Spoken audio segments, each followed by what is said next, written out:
Well, I guess we're going to try this. What this is a trial run. Some folks on the internet have got trouble with a method that I've spoken highly of about indexing barrels in the lathe. It's the Gordy Gritters method. A while back, I don't know, 20 years ago, a guy named Gordy Gritters, a gunsmith, came up with what I consider to be an inspired way of placing a barrel in the lathe and accounting for the bend, the curve, the helix, the banana, whatever it is, the imperfections inside of a barrel bore. Now, the contention from day one, mostly I think from people who misunderstand the process or who have applied it wrongly, the contention has always been that, number one, those of us who do it are fooling ourselves, that we're not actually indexing barrels, we're just bending them. Just jamming them in here, putting them into tension, doing a bunch of work for nothing, and putting crooked barrels in guns.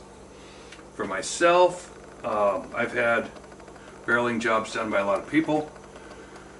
I have some standards that have been established by these guns that are done by a lot of people. So I kind of have an idea how a gun should shoot. I've got guns, a lot of guns, that do bench rest stuff. I do compete a little bit in bench rest. Hoping to do more. My youngest is 11, so we're at the point where we're thinking we can start breaking away and getting to more of the matches, but basically it's been more. Anyway, I play around down here. The contention has been advanced recently on the internet that if I could put a barrel in the lathe, do the work, pull it out, thread and turn a fixture in the lathe, screw the barrel into it, and then run out here to the outboard side and put a dial on it, maybe we could show or prove that we're fooling ourselves. Maybe we could show that we are in fact just simply bending barrels, wasting our time, and that if we measure the thing, we're going to find an entirely different set of readings. My problem is I don't really have time to just fiddle around unless I'm moving forward. So what I've decided to do right now in the lathe, I've got some stock because I'm playing with some barrel tuning. All of the barrel tuners that have been available to this point on the internet, or not on the internet, but in the world market, I've had a little issue with because they don't address some of the problems that I personally find to be wanting to be addressed. So this is my 12th or 14th go around of trying to make a tuner. I'll show you some pictures later. But what we're going to do now, I'm practicing with the camera. I'm trying to find out if I can make a useful video. I've got some more cameras. I'm a Luddite. I don't know how to use them. So what we're going to do is, this is kind of a test run. This is kind of a, okay, can we do this? Can we videotape? My light on my little monitor here looks super bright. I don't know what to think of that. But what we're going to do is videotape some of this operation. I don't think I'm going to walk you all the way through this tuner thing. This is just where I happened to be last night when I wrapped up and went, okay, let's set up the camera. My crews at work I'm on call, so this may or may not happen. But the crews at work seem to be okay. I had one job canceled this morning. So I can, I think, be here a little bit, go through some of this. So what we're going to do today is you're just going to get really bored watching me fiddle around on this and get into the preliminary stages of making a tuner. So without further ado, let's move forward. Now, before I do that though, I should explain, these are some Gordy rods, I guess you'd call them. They're called grizzly rods. I refuse to accept the fact that he's not getting credit for it. Gordy Gritters came up with this concept of reaching into a bore with an extension. This extension uses the bushings that the reamers use, commonly used. This right here is actually a throating tool, so I don't need this here. Got a little reamer inside of it. But these are some extensions. They reach into the bore. They use the same bushings. They use the same diameters as the reamer bushings, which has been kind of an established concept. PTG, probably who I use the most. I think Manson might have come up with it. I like the PTG system because they use a screw in the end as opposed to a C-clip method. The little C-clips, I mean, I got a barrel of these screws too because, of course, in the real world we tend to lose screws, but I like them a little better than the C-clips. Climber, I think, I don't remember. I've used all the reamers, but currently I'm happy with what I'm getting out of KIF. And so I'm happy to use the little screw assembly, and it's a quick, easy order to find the appropriate bushing. And then all this does is it runs into the bore deeply so that I can get into a point that I want to use, and then I can run a dial indicator closer in on this portion, which we'll all see later, but I want to explain what I'm doing with a very fine grip on this end. When I say fine, I mean I put it into the vice jaws just enough to stabilize it. It still sags, it still rotates. Then I can hang a weight on here, bias it to the bottom. I can set a dial indicator on here, and as I rotate the bore, the readings that I get back from that dial indicator are, in my opinion, very meaningful. Of course, the naysayers say, well, number one, the rod's bent in there, you clamp it in, it's torqued in. The bushing's never in line. If that barrel's actually going like this, the bushing's, there's all kinds of ways to diss on this thing. But in the real world, if this is free, there is a necessary clearance between the bushing and the rod. There's a necessary clearance between the bushing and the bore. It can climb a slight slope if the bore takes off and not bind in any way because of that. And in fact, a person can use an undersized bushing if one has a bore that tends to feel sticky. Undersize the bushing, hang a weight, and the weight's already hung in many cases, bias the bar, it will ride up just fine. There's no issues. This thing rides the bore. Granted, it reads off of the top of the lands because this bushing by necessity rides the top of the lands. But I've gone back in many times with my long-stemmed indicators after the fact and checked the bottom, checked the grooves, which everybody feel, oh, which is more important, the grooves or which one's really the bore, blah, blah, blah. Bunch of crap.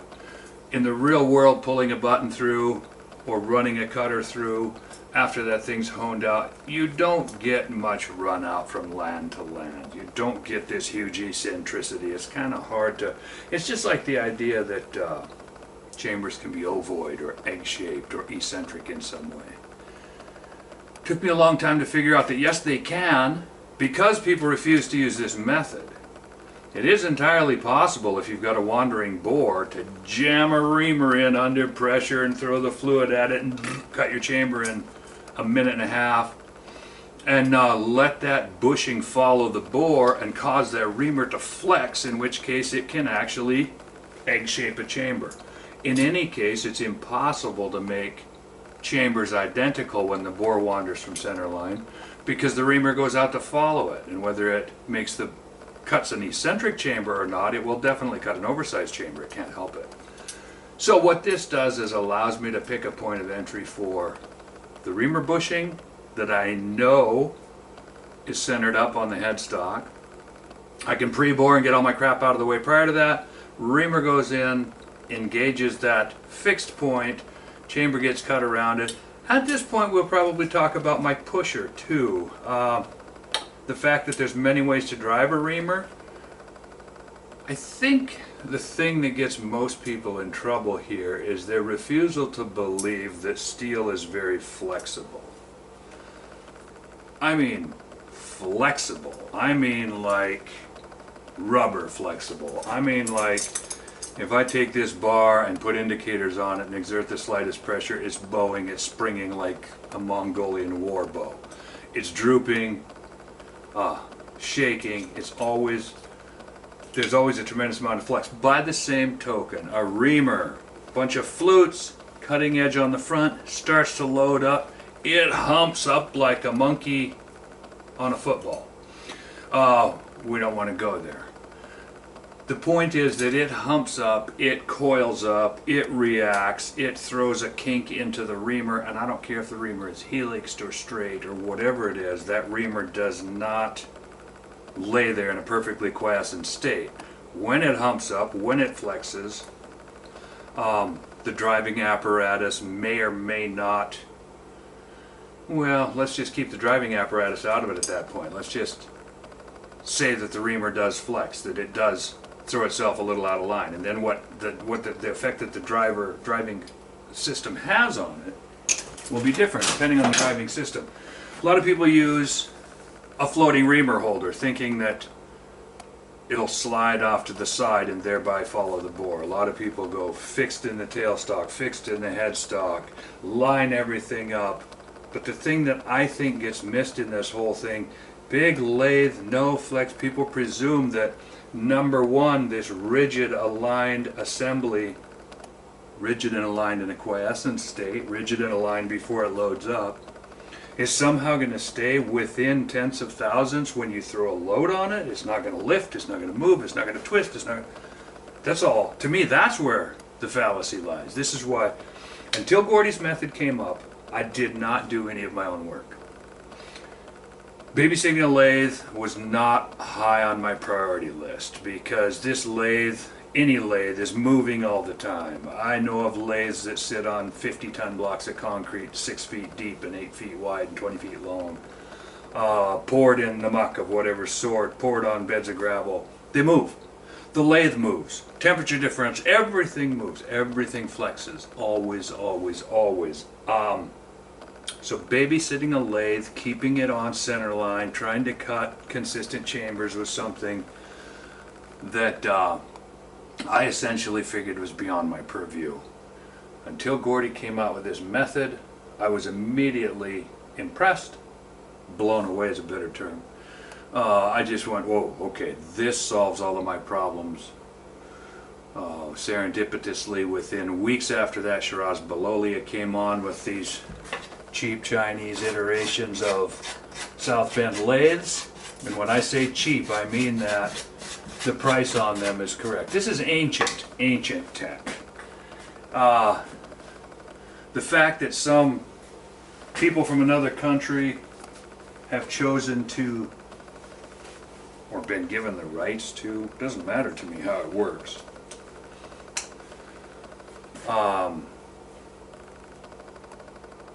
However it's come about, these are copies of known technology, I guess. It's a good little lathe. It does everything that I need, except that I don't want to babysit it. It has an adjustable tailstock. I can ramp it up and check the heights, and it's got back and forth, side to side, up and down. Don't care about any of that. Absolutely don't care. If I'm cutting a long rod for, say, a hydraulic shaft, I check early on. If I'm getting run out, I go jam a shim under a corner or something, tweak it in. It doesn't matter to me that the lathe is level. It's on a good slab, we poured it. Doesn't matter anything except that it cuts straight. So if it's not cutting straight, you jam a shim under it or adjust a block, adjust a screw drive, whoop, bring it into square for that day. It's cutting great. Cut hydraulic shafts easily. So, that little rant over, my feeling is that people are fooling themselves when they think that they can build a rigid system, when they think that they can do something that produces identical chambers. What I know is that I can cut 20 chambers so identical that I can interchange cases. I've interchanged cases at a match. I recently went to a match, was testing a gun, took some cases out of my matchbox on an entirely separate 6x47 rifle, fired a round, which incidentally was my highest scoring round of that match, set that gun aside, and then just proceeded to shoot with my other gun. I had the tuner on one of them. They were both, it doesn't matter. The other gun was broken. My light gun that day was broken. My heavy gun turned out to be broken. I missed the next match. I'm still not back to work because both of my guns had to be rebuilt from the ground up. But during this process, I decided I'd fit a couple more barrels, and hopefully we can not convince anybody. I could care less about convincing anybody, but perform an experiment that I was asked to do. Find out if these indexing methods do actually repeat. I know that they do because I can predict where I'm going to hit on the target. I can point barrels left, point them right, up, down. I can know where they are. Everybody's all bragging about how, well, I can jam a barrel in there between centers and slobber a chamber and hit within an inch or two. Yeah, so a child can do that. I mean, 100 yards is not very far to be trying to point something within an inch. By the same token, I can look through the bore with my naked eye and generally get within a foot. If I can't do better than, anyway, let's not go there. Let's not go off on a rant of course you can repeat. But I've also had barrels that in their raw state, chambered up between centers, had enough curve in them that they hit 15 inches off at 100 yards, set between centers. If they were done using Gordy's method, the method I'm going to work with here, they would hit 20 inches, 30 inches off. Doesn't matter to me because I know where that is, and I set it in a place that I can use it on the vertical plane. Which brings me to something else that I feel strongly about, and that is simply that I think the secret, the trick to accuracy is to get the gun shooting vertical than to not the vertical. Of course, there's more to it than that, but that's a simple iteration, a simple way of saying what I'm talking about. So, I'm going to go ahead and start working on this. Basically, this is just to find out if the camera works. So, I don't know why I'm wasting all this time now, but maybe it'll make an intro later on. Maybe it'll be useful later on. So let me go get the music on and get this thing going, get this lathe warming up. Get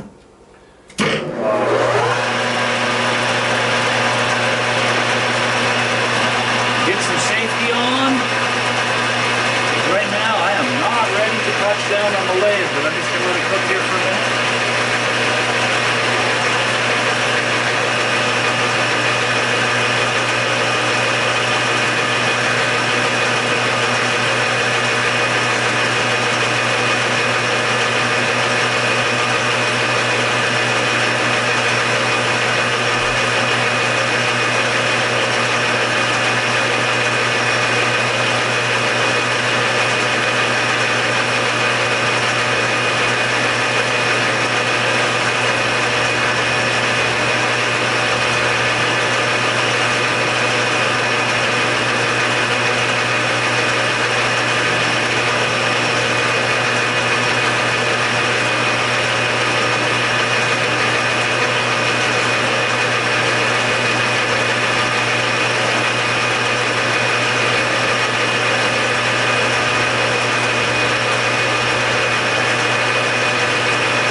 Soundtrack is going to be mellow music. I'm really trying to find out whether or not the camera will be functional with me talking over the noise of the lathe, of the background music. But I was going to show you kind of what I'm going to go in here. This right here is the tuner that the kind of thing that I'm talking about. I don't know if that's coming in clearly or not, but essentially it's got a moving bar which tunes the harmonics, and it's got a swivel. It's swivelable so that I can swing it to bring the barrel into vertical. Does it work? I don't know. So far I've had really good results. Have I won anything with it? No. Absolutely nothing. It's long before that. So, this is a barrel that, like all other barrels, has got some bend in it. I've got a mark right here. You can't read it. It doesn't matter. I've got a dot marked up here. That says top, even though it's long gone. This barrel is timed. It is tuned. But I wasn't completely sloppy. The vertical was sloppy in it. I put this on. I was able to swing it. This is top. The tuner sits a little bit of an angle. Wham! Nailed the vertical down. Tuned out. Like I said, early on. I tuned it to load. Here are some, I don't know if these will show up at all, different iterations. I'm trying for light. This is probably the lightest iteration I've managed to come up with. I don't know how to get this in focus. This one is big, robust. I put some lightning holes in it.